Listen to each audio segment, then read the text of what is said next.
off with a big bang or something that may have predated the Big Bang, the Phoenix Force. There really isn't a question about how strong the Phoenix Force is. It is one of the most powerful beings in the universe, the Marvel universe at least. It has unlimited power, and it's not just a high-level threat, it's been deemed an extinction-level threat. No one really knows how it works, which I think works in its favor. If you don't know how the thing works, you don't know how to defeat it probably. The Phoenix Force has warped reality on a universal scale before, which is not an easy feat.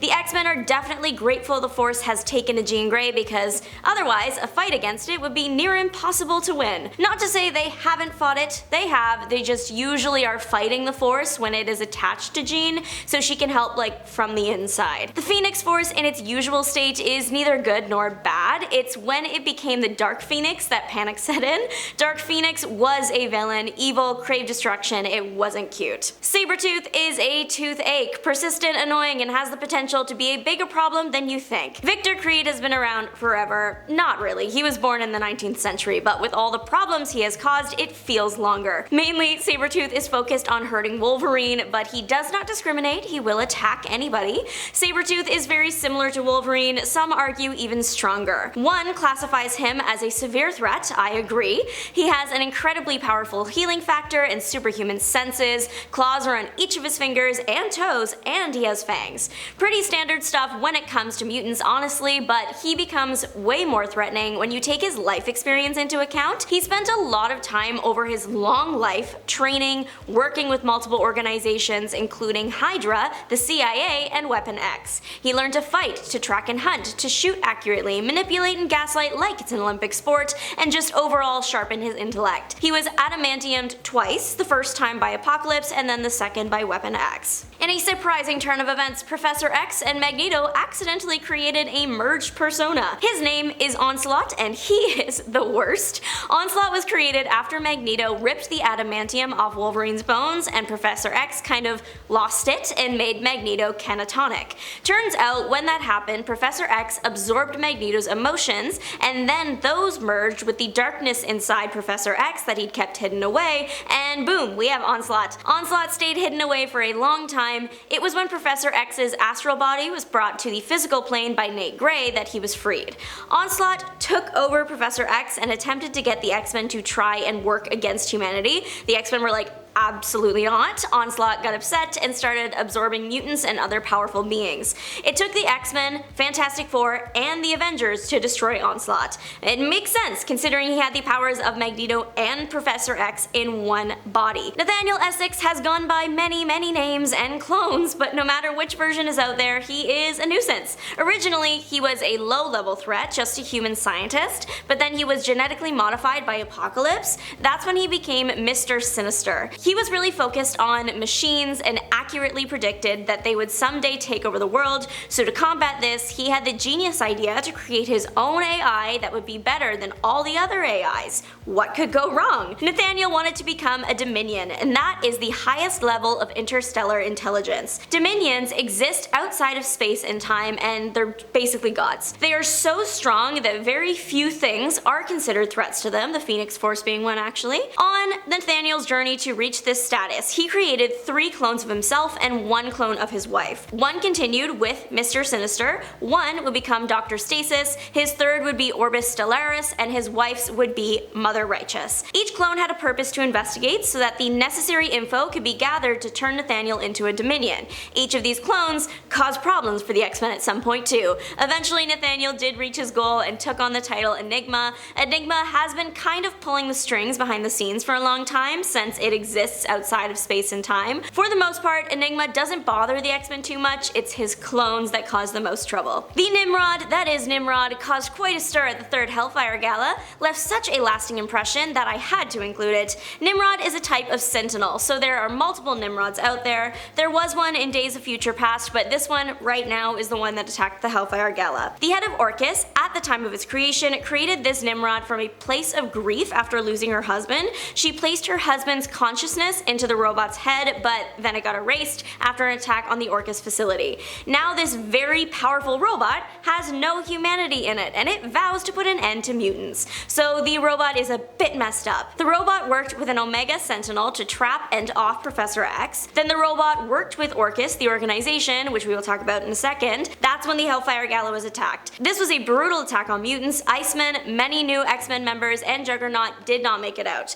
This robot was created to protect humanity from mutants, but Nimrod went a little haywire and started wiping out humanity instead. But Nimrod came from somewhere, and that was Orchis. Orchis is an organization created to preserve humans, designed to prevent mutant ascendancy over humanity. It turns out mutants were appearing at an alarming rate to those people and were set to surpass the human population sooner rather than later. Orchis is extreme. They caused the biggest drop in population for mutants since M-Day, and that was the attack on the Hellfire Gala mentioned in the Nimrod point. When that attack took place, around the world and at the gala, about 250,000 mutants were taken out. That is a strong and organized organization if I've ever read one. To top it off, they also messed with Krakoa's main export that had the world accepting the island in the first place. The export was like the fauna of the island. It had healing properties and was used in lots of human medicines. Orchis messed with it and made it so that any human that ingested the tampered export would pass away. This was revealed to the world with the message that for every mutant on Earth, a human would be harmed for it. So now the remaining mutants couldn't stay on Earth anymore or had to go into hiding.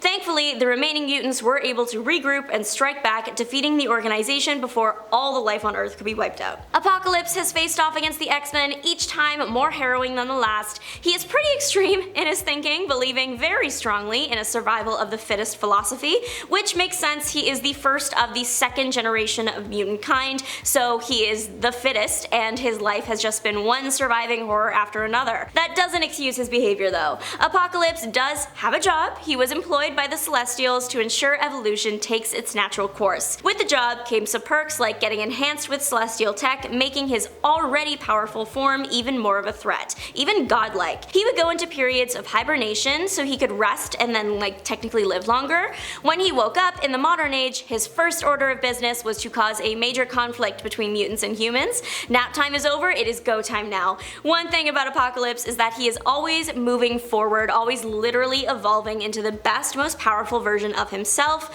He can't stay dead, but he can be taken out of the picture for a while, but unfortunately, he will always come back. A quick list of some of the things Apocalypse is capable of: matter manipulation, self-atomic manipulation, telepathy, flight, telekinesis, and various celestial energy manipulation like teleportation, for example. If you thought Apocalypse was bad, wait till you meet his wife. Genesis is an Omega level mutant capable of beating Annihilation in god form in one-on-one combat. She mentally controls the plants in her general vicinity, that's her main deal, including the flora that might be inside you, kinda. Vegans better watch out. Genesis doesn't necessarily control the plant life in you to make you do whatever she wants, though I'm sure that's probably the next step for her. What she uses the flora for is to spy on you and even track you. She is one of the characters that spends a lot of time wearing the Annihilation helm. Her and her husband were the rulers of Akara, their children, the Four Horsemen of the Apocalypse. Genesis is very skilled in combat and the process of war because she is a millennia old and has been fighting a war for most of her life.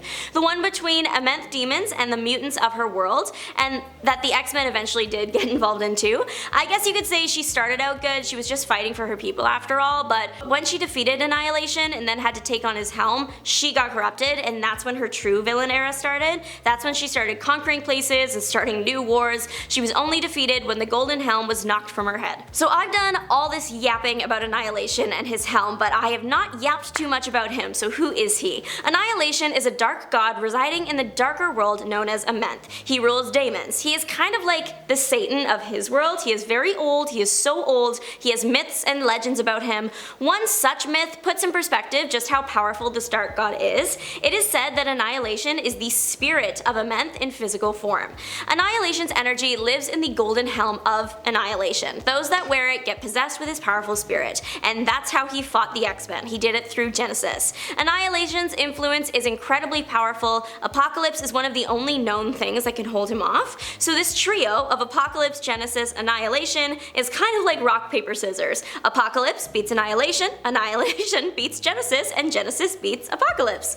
Eventually, the Golden Helm was made into a staff. It had less of an influence over people that way. It wasn't destroyed until Storm came into contact with it, and then she destroyed it because it started whispering to her. I had to put Magneto in first place. I literally have no choice. Magneto might not be a cosmic creator of the universe or capable of destroying a universe with a flick of his wrist, but he has been causing problems for the X-Men for decades, pretty much since the start, and is one of the most powerful, if not the most powerful mutant on Earth, so he gets first place. I think my favorite Magneto thing that proves he is a danger to society is that the world literally has a protocol to deal with him. Magneto protocols. You know you've made it in the villain world when people prepare in advance to deal with you, even if you aren't planning anything yet.